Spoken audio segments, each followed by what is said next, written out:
साथियों जय भीम। हम जब श्रवण शिक्षा की व्यवस्था यहाँ चला रहे तो बहुत सारे मेरे साथी, मेरे दोस्त, मेरी बहन मुझे ऐसा बोलती है कि साहब आप बड़े पुण्य का काम कर रहे हो। तो साथियों, हम पाप और पुण्य के इसमें तो विश्वास नहीं रखते। हम पुण्य कमाने के लिए ये काम नहीं कर रहे। लड़कों को शिक्षा देना, उनको बढ़ाना, उनको खिलाना पिलाना, उनकी रहने की व्यवस्था करना, उनकी शिक्षा की व्यवस्था करना, इस काम के लिए पैसा लगाना, ये इसलिए नहीं कर रहे कि चलो हम अभी कुछ पुण्य कमाए। तो ये हमारा लक्ष्य बिल्कुल नहीं है। तो हमारा लक्ष्य सीधा सीधा है कि हमें इस समाज को शासन करती जमात बनाना है।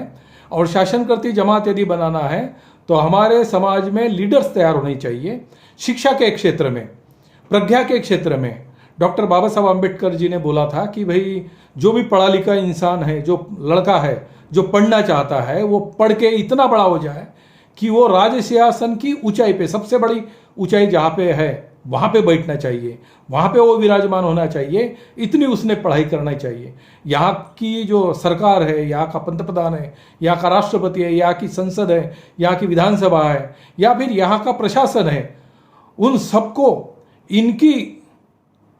इनका ज्ञान लेने की जरूरत पड़े, इतना ज्ञान इनको कमाने का है। इसलिए ये शिक्षा का प्रयोजन है, क्योंकि हम जिस समाज से आए हैं ये कमज़ोर है। ये हजारों सालों तक इसको गुलाम रखा गया है। इस समाज को यदि गुलामी की गर्त से बाहर निकालना है, इसको यदि स्वाभिमानी बनाना है और हमारी समाज की समस्याएं यदि दूर करनी है, और फिर हमारे समाज को यदि शासन करती जमात बनानी है, तो हमें पढ़ाई के सबसे ऊंचे लेवल तक जाना पड़ेगा। इस प्रयास के आधार पर, ये प्रयास करने के लिए ये प्रक्रिया शुरू की है। नहीं तो खाना पीना और ये इनको जो है काशाय वस्त्रों परिधान करके भिक्षु के वेश में पढ़ा के, तो भाई आप एक बड़ा अच्छा काम कर रहे हैं, इतनी हमारी छोटी सी मानसिकता नहीं है साथियों।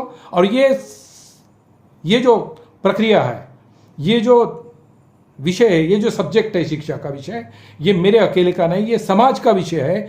इस विषय पे पूरा समाज जो है वो इकट्ठा होगा और हम सब लोग मिलकर हाथ से हाथ मिलाकर, कोई किसी का नेतृत्व नहीं करेगा, कुछ नहीं करेगा, हम सब मिलकर आने वाली जो जनरेशन है उसमें नए लीडर शिक्षा के क्षेत्र में प्रज्ञावान लड़का बनाए, वो शील समाधि के दृष्टि से समृद्ध हो और प्रज्ञावान बने।